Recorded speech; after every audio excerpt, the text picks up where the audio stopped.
Bonjour, bienvenue au Café du Cinéma. J'ai entendu dire que vous avez fait connaissance de mes confrères du Café du Musée et du Café de la Photo. Très bien. Comme toujours, je suppose que vous seriez tenté par un menu du jour. Très bien, parfait. Le film du jour est Orfeu Negro de Marcel Camus, un film franco-brésilien sorti en 1959 et lauréat de la Palme d'Or au Festival de Cannes 1959 et de l'Oscar du meilleur film étranger en 1960. Le film est une adaptation moderne de la tragédie grecque de Orphée et Eurydice dans le Rio de Janeiro des années 50 en pleine période du carnaval. Le film est aussi l'adaptation d'une pièce de théâtre du nom de Orfeu de Conceição de Vinícius de Moraes. Traduit en français, le titre signifie Orphée de Conceição, qui est une colline de Rio où s'est installée l'une des premières favelas. La pièce a d'ailleurs été un énorme succès au Brésil. Cette tragédie raconte l'histoire de Orphée, fou amoureux d'Eurydice. Ils finirent ensemble et écoulent le grand amour jusqu'au jour de la mort de Eurydice. Fou de tristesse, Orphée se rendit en enfer pour récupérer sa bien-aimée et supplier Hadès, le dieu des enfers, de lui rendre son épouse. Orfeu Negro a été réalisé en pleine vague Novo, un courant qui représente l'âge d'or du cinéma brésilien, inspiré du néo-réalisme italien et de la nouvelle vague française.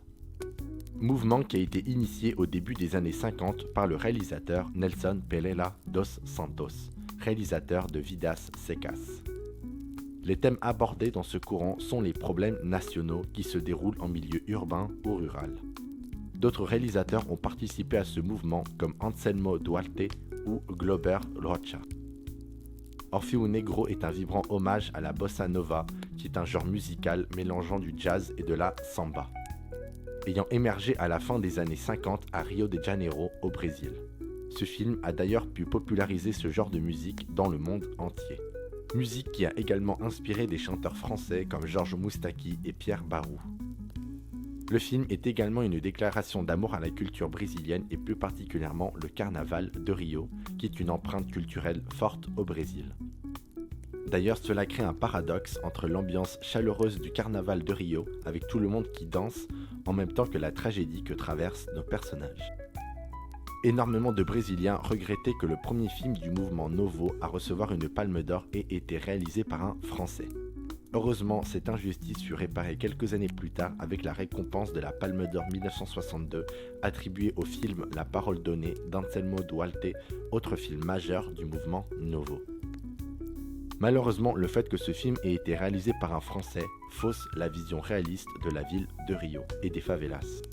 En effet, les gens lui reprochent sa vision trop touristique et exotisante et de trop romantiser la vie brésilienne pour attirer des touristes. Le côté divinité de la mythologie grecque est également représenté dans le film où le personnage d'Orphée a la possibilité de faire lever le soleil grâce à sa guitare et son chant.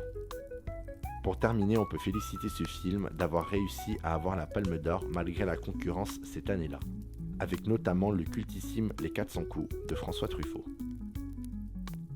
Voilà, c'est sur cette victoire brésilienne face à François Truffaut que je vous laisse découvrir ce film qui réinterprète le mythe d'Orphée et Eurydice à la sauce brésilienne. Pour ma part, je vous souhaite une bonne soirée, un bon visionnage et j'espère vous revoir bientôt au Café du Cinéma.